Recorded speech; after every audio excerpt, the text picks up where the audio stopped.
जयराम जी। धन्यवाद अध्यक्ष महोदय। आपके ठीक पीछे महात्मा गांधी की तस्वीर है और माफ कीजिएगा हुजूर, आप लगते हैं महात्मा गांधी के छोटे भाई, आप भी लगते हैं। आपकी कदकाठी, आपका वेशभूषा, आपकी सारी बनावट भी एकदम बापू गांधी की तरह लगती है। वैसा तुलना उचित नहीं है जयराम जी। गांधी जी का एक कथन था, राष्ट्रपिता थे, हम लोग साधारण आदमी हैं। चलिए, गांधी साहब कम नहीं है और आपसे पाददेश पर बैठने का मौका मिला, ये हम लोग के लिए काफी है। चलिए, गांधी जी का एक कथन था, भारत की आत्मा बसती है गांवों में, गांवों की आत्मा बसती है किसानों में और किसानों की आत्मा बसती है खेत खलिहानों में। महोदय, कृषि पशुपालन सहकारिता के मद में 4,587 करोड़ का जो बजट निसंदेह सराहनीय है। सरकार के दावे मजबूत हैं और बजट भी लाजवाब है, लेकिन सच्चाई भी यही है अध्यक्ष महोदय कि झारखंड राज्य में 4,402 पंचायत हैं।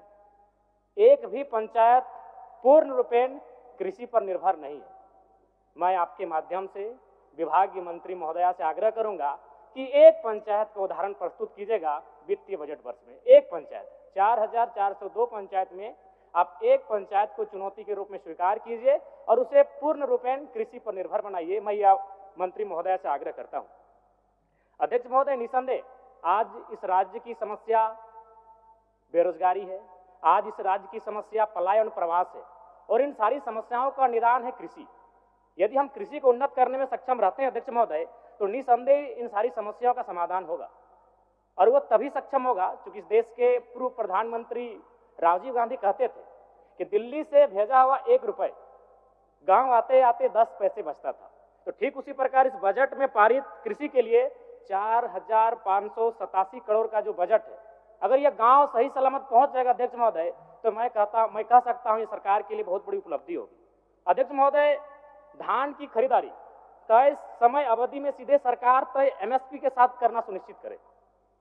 सभी लैम्स और पैक्स इसके खरीदारी में जानबूझकर देरी करते हैं। देरी करने के कारण क्या होता है कि किसान मजबूरन अपना जो धान है वो बिचौलियों को उन्हें बेचना पड़ता है। ये गांव की सच्चाई है अध्यक्ष महोदय। इसलिए यदि सही समय पर धान को खरीदा जाए और धान का न्यूनतम दर निर्धारित किया जाए जो कि बाजार, तो हमें लगता है कि किसानों को आत्मनिर्भर होने का एक अवसर मिलेगा अध्यक्ष महोदय। अध्यक्ष महोदय, 30 मीट्रिक टन क्षमता वाले 107 कोल्ड स्टोरेज का निर्माण झारखंड में हुआ है, लेकिन इसका संचालन ठीक से नहीं हो पा रहा है। इसका मुख्य कारण है बिजली कनेक्शन में। झारखंड के जो पैक्स हैं वो सक्षम नहीं है और मेरे हिसाब से जनता का जो बोझ होगा वो किसानों पर अतिरिक्त होगा। इसीलिए मैं विभागीय मंत्री महोदय से आग्रह करूंगा कि इसे सोलर में कन्वर्ट करने का प्रयास किया जाए। दूसरी बात अध्यक्ष महोदय, झारखंड में बड़े स्तर पर आईसीडीपी के माध्यम से गोदाम निर्माण किया जा रहा है जिसका क्वालिटी बिल्कुल निम्न स्तर का है और पैक्स अध्यक्ष को गोदाम एस्टीमेट दिए बिना कॉन्ट्रैक्टर मनमाने ढंग से कार्य कर रहा है। और जानकारी के लिए आईसीडीपी सेंट्रल गवर्नमेंट द्वारा 1 अप्रैल 2021 को बंद कर दिया गया है, तो फिर ये झारखंड में काम कैसे कर रहा है अध्यक्ष महोदय, इसकी जानकारी को स्पष्ट करेंगे। अध्यक्ष महोदय, झारखंड माटी के लाल पद्म श्री सिमोन ओरांव जी, जिन्होंने छोटी छोटी नहरों को मिलाकर 3 बांध बनाए थे, आज इन्हीं बांधों से करीब 5,000 फीट लंबी नहर निकालकर खेतों तक पानी पहुंचाया जा रहा है।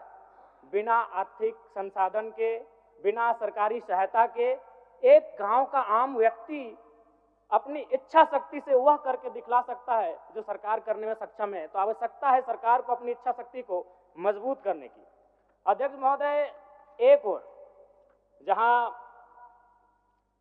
टोमेटो के सॉस बेचकर लोग अरबपति करोड़पति बन रहे हैं और एक और हमारे किसान मूल्य ठीक ठाक नहीं मिल पाने के कारण उन्हीं टमाटर को सड़कों में फेंक रहे हैं अध्यक्ष महोदय। इसलिए अगर वास्तव में इस राष्ट्र को, इस राज्य को अगर उन्नत बनाना है तो कृषि को आपको उन्नत बनाना ही होगा। बिना कृषि का आप इस राज्य को, इस राष्ट्र को उन्नत नहीं बना सकते अध्यक्ष महोदय। अध्यक्ष महोदय,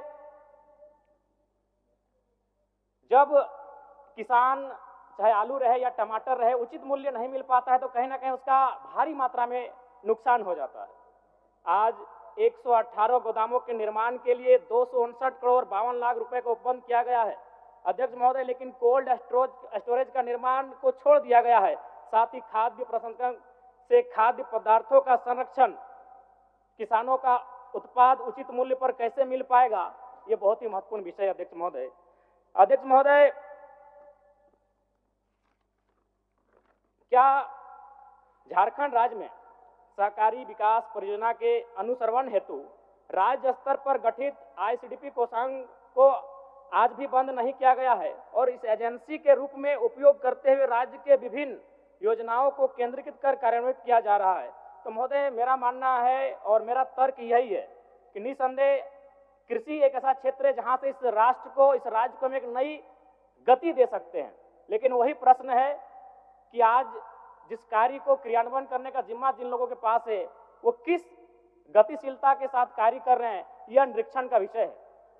तो अध्यक्ष महोदय, ज़्यादा समय नहीं लूंगा क्योंकि मेरा समय काफ़ी कम निर्धारण है।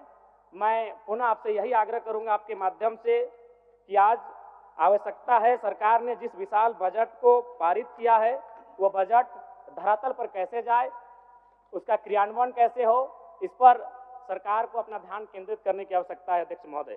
और साथ ही साथ मिलेट का विशेष प्रचार प्रसार होना चाहिए।